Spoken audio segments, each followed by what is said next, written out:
Muslim percaya bahwa Isra dan Mi'raj adalah dua bagian dari perjalanan ajaib yang dilakukan Nabi Muhammad dalam satu malam. Isra adalah perjalanannya dari Mekah ke Masjid Al-Aqsa atau Temple Mount di Yerusalem. Sedangkan Mi'raj adalah perjalanannya dari Yerusalem ke surga.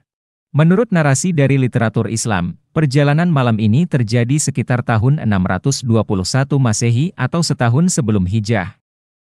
Di tahun itu, Nabi Muhammad mengalami masa-masa sulit. Aku baru saja kehilangan istriku, Khadijah. Dia adalah pendukungku yang terutama.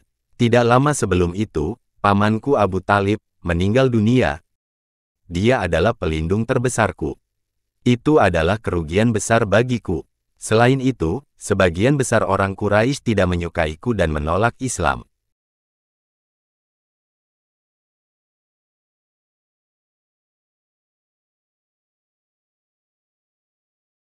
Untuk menghibur diri, Nabi Muhammad mengunjungi sepupunya, Ummu Hani. Dia adalah putri pamannya, Abu Talib. Nabi mengaguminya. Dia bahkan mencoba melamarnya di masa lalu, tetapi Abu Talib menolaknya. Assalamualaikum wahai Ummu Hani. Waalaikumsalam ya Rasulullah. Rupanya, suami Ummu Hani, Hibarah, saat itu sedang tidak ada di rumah. Karena itulah Nabi Muhammad berani bermalam di rumahnya.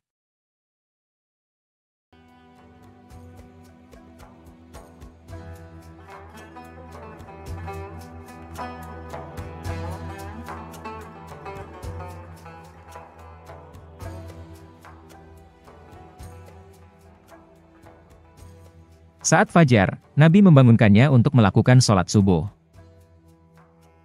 Ummi Hani, bangun.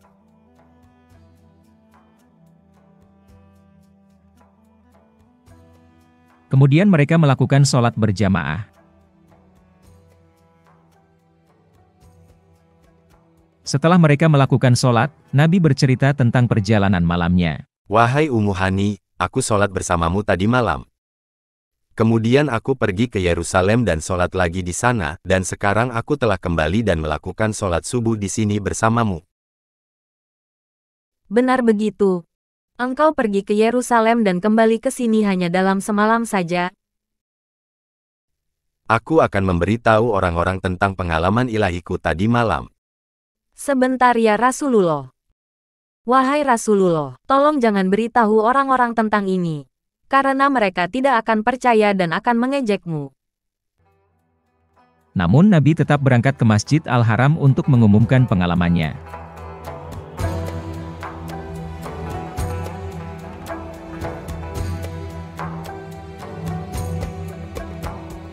Di sana, dia bertemu dengan musuhnya Amr ibn His al-Mas, tetapi dia memanggilnya Abu Jahal atau bapak kebodohan karena dia membencinya. Apa kabar nih? Ya, aku dibawa untuk melakukan perjalanan tadi malam ke Bait Al-Maqdis di Yerusalem. Menurut tafsir Yusuf Ali di Quran, Surah Al-Isra, ayat 1, bahwa Masjid Al-Aqsa yang disebut di ayat itu tentunya adalah kuil Solomon di Yerusalem. Kuil Salomon pertama dibangun di abad 10 sebelum Masehi, dan yang kedua di tahun 516 sebelum Masehi. Oh, Yerusalem begitu jauh. Namun kau sudah berada di sini, di antara kami sekarang. Bolehkah aku memanggil umatmu, untuk memberitahu mereka tentang perjalananmu itu? Silakan. Wahai orang-orang Bani Kapetik terbalik Bebin Luai, kemarilah, Muhammad ingin menyampaikan sesuatu pada kalian. Ya, aku tadi malam dibawa untuk melakukan perjalanan ke Bait Al-Maqdis di Yerusalem. Engkau pergi ke Yerusalem, dari tempat tidur Ummu Hani. Apa? Lalu kau sudah kembali lagi di sini pagi ini? Apakah kau terbang atau gimana sih? Tidak, aku mengendarai hewan putih terbang bernama Burak. Dia lebih kecil dari bagal dan lebih besar dari keledai. Langkahnya menempuh jarak sejauh yang bisa dilihatnya. Wah, benarkah? Ya. Jibril dan aku terbang dari Masjid Al-Haram di Mekah ke Bait Al-Maqdis di Yerusalem. Aku berdoa di Bait Al-Maqdis dengan semua nabi lainnya.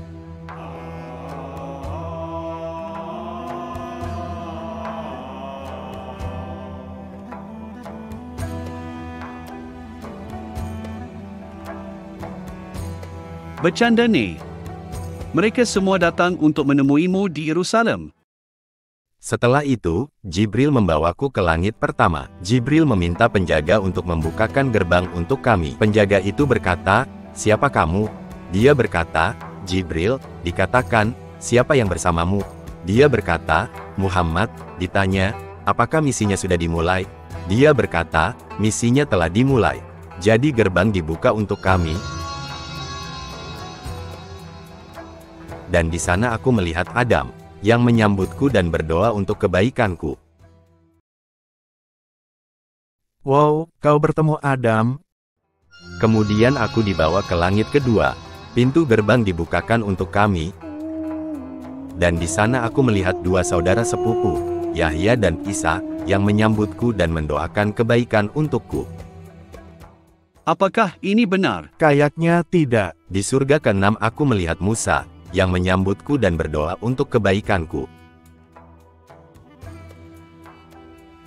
Kemudian aku dibawa ke langit ke-7 dan aku bertemu Ibrahim.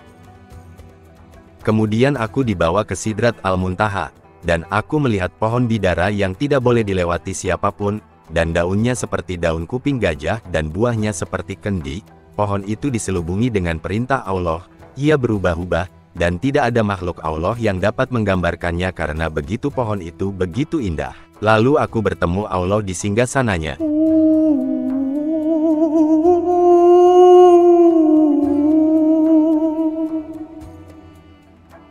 Al-Quran, Surah At-Talaq, ayat 12. Allah lah yang menciptakan 7 langit, berlapis-lapis, demikian juga untuk bumi. Perintah ilahi turun di antara mereka sehingga kau dapat mengetahui bahwa Allah Maha Mampu atas segala sesuatu dan bahwa Allah pasti meliputi segala sesuatu dalam pengetahuan-Nya.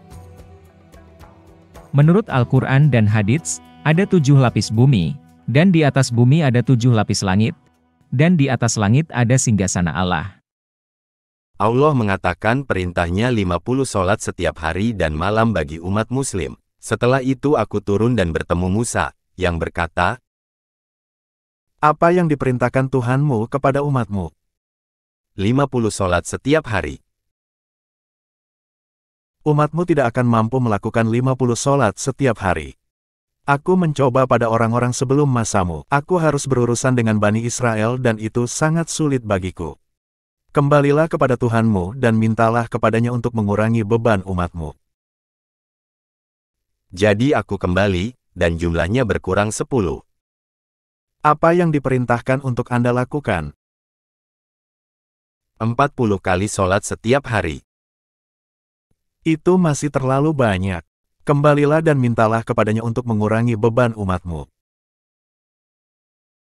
Jadi aku kembali, dan jumlahnya berkurang 10. Proses bolak-balik terus terjadi hingga turun menjadi sholat 5 waktu setiap hari.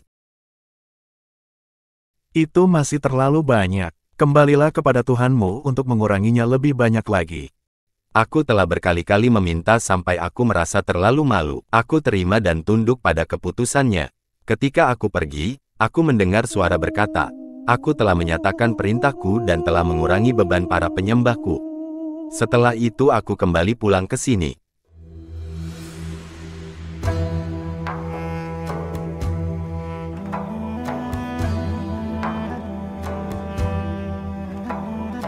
Itu tidak mungkin. Butuh waktu sebulan dari sini untuk pergi ke Yerusalem. Dan kau bilang kau bolak-balik hanya dalam waktu semalam. Terbang sama burak. Banyak umat Islam yang meninggalkan Islam pada hari itu karena tidak percaya dengan perjalanan malam Nabi Muhammad. Ketika mereka bertemu Abu Bakar, mereka berkata, "Pernahkah engkau mendengar apa yang dikatakan temanmu? Dia bilang bahwa dia pergi ke Bait Al-Maqdis dan kembali ke Mekah hanya dalam 1 malam. Apakah dia mengatakan itu?" Ya. Ya.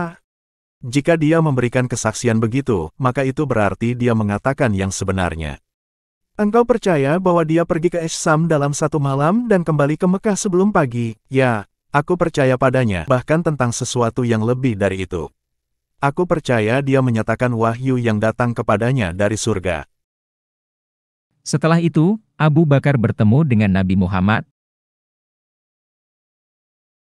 Ya Rasulullah, Tolong beritahu aku bagaimana bentuk Bait Al-Maqdis karena aku sudah pergi ke sana. Nabi menceritakan apa yang dilihatnya kepada Abu Bakar. Engkau mengatakan yang sebenarnya. Aku ingat memang seperti itulah bentuknya. Aku bersaksi engkau adalah utusan Allah. Sejak saat itu Abu Bakar dikenal sebagai As-Siddiq, artinya, orang yang jujur. Namun, ada sedikit kejanggalan dari keterangan mereka. Kuil Bait Al-Muqaddas, atau kuil kedua di Yerusalem, telah diruntuhkan pada tahun 70 Masehi atau lebih dari 500 tahun sebelum klaim kunjungan pribadi mereka ke sana. Selain itu, tidak ada masjid yang pernah dibangun di Yerusalem saat itu. Masjid Al-Aqsa di Yerusalem dibangun pada 691 Masehi, atau 59 tahun setelah Nabi Muhammad wafat. Jadi, itu bukan masjid yang disebutkan Nabi dalam Al-Quran Surat Al-Isra ayat 1. Lantas, bangunan ibadah apa yang sebenarnya ia kunjungi, masuki, dan lakukan sholat sebelum naik ke surga? Karena bangunan itu tidak pernah ada, kita tahu bahwa Nabi Muhammad dan Abu Bakar berbohong ketika mereka menjelaskan bagaimana bentuk Bait Al-Muqaddas.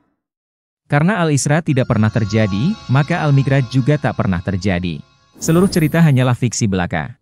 Baik Quran maupun hadits hanya mengarang saja tentang peristiwa ini, dan keduanya tidak dapat dipercaya sebagai informasi yang dapat diandalkan tentang kehidupan Muhammad dan umat muslim yang terawal. Bisa jadi para pemuka Islam menyisipkan surat Al-Isra ayat 1 dalam Al-Quran setelah mereka membangun Masjid Al-Aqsa. Orang-orang muslim itu tanpa malu dan dengan licik menambahkan kisah-kisah ke dalam teks Al-Quran dan menyampaikannya sebagai wahyu dari Tuhan. Kisah Isra Mi'raj menjelaskan bahwa alasan umat Islam sholat 5 waktu adalah karena Muhammad mengaku pernah menunggangi burak ke surga.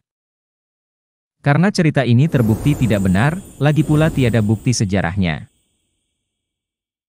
Alasan sebenarnya Muslim sholat 5 kali sehari dan berwudu, mungkin karena Muhammad sangat terlibat dalam okultisme Sabi'in. Melalui 4 kerabatnya, kultus Sabi'in tampaknya memiliki begitu banyak pengaruh dalam kehidupan sehari-hari Muhammad, sehingga beberapa orang di sukunya sendiri menyebut Muhammad sebagai orang Sabi'in.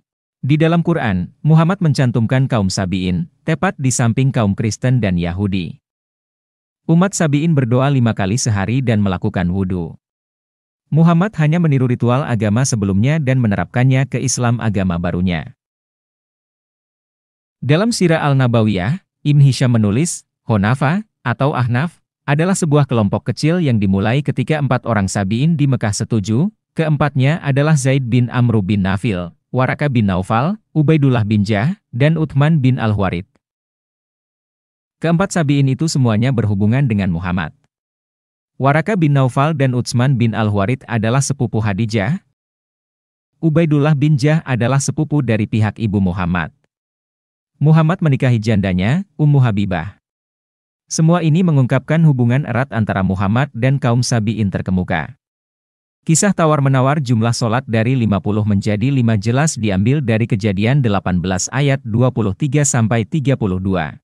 Dalam pasal itu, Tuhan mengungkapkan rencananya untuk menghancurkan Sodom dan Gomora karena kejahatan kota-kota tersebut. Abraham meminta Tuhan untuk menyelamatkan orang-orang itu. Misalkan ada 50 orang benar di dalam kota. Apakah engkau akan tetap menghancurkan tempat itu dan tidak menyelamatkan 50 orang benar yang ada di dalamnya? Jika aku menemukan di Sodom 50 orang benar, aku akan mengampuni seluruh kota itu demi mereka. Tawar-menawar berlanjut sampai ayat 32. Oh, janganlah engkau marah, dan aku meminta lagi untuk terakhir kali. Misalkan 10 orang baik ditemukan di sana. Demi 10 orang itu, aku tidak akan menghancurkannya.